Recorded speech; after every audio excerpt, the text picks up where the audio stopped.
In this video, I am going to tell you how to uninstall Anaconda completely from your Mac. Keep watching.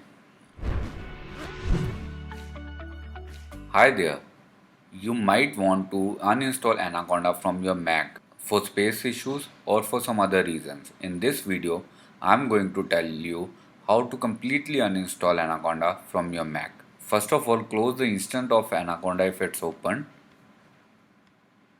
Then open the terminal.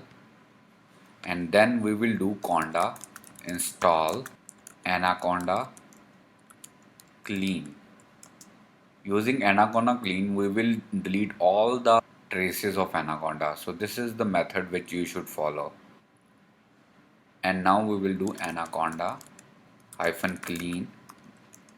If we won't add the yes tag, it will keep on asking us for confirmation on deleting each file. So we have added this flag. So press enter.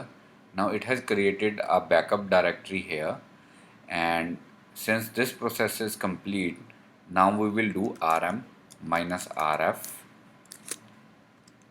anaconda 3 and it's done.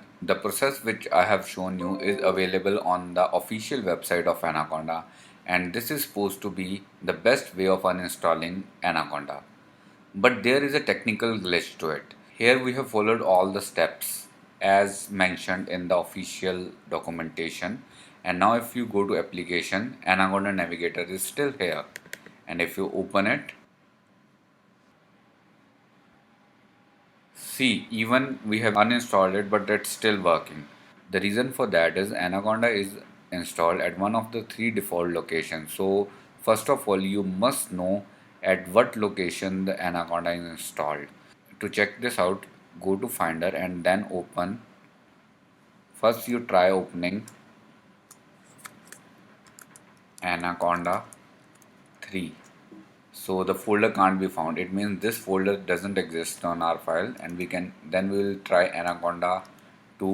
This folder also doesn't exist, and then we can try OPT. This folder also doesn't exist in our case. But if you go to OPT, this folder exists in our case, and Anaconda 3 is hidden here.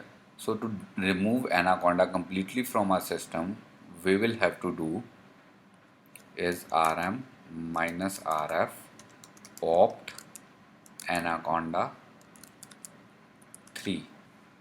So it says permission denied. So we will use sudo rm -rf opt anaconda 3. Then we will enter the password, and now it's removed. Now if we go here and we click on Anaconda Navigator, it won't open anything. It's just the shortcut, and we can go to applications and delete this shortcut too. And so now Anaconda is completely uninstalled from our system. Before signing off, let me know where Anaconda was installed in your Mac. You can either leave your answer in the comment section or participate in the poll shown in the cards above. Hope you have enjoyed this video. If you have liked our video, please give us a thumbs up, and if you haven't yet subscribed to our channel, please subscribe to it. Thank you.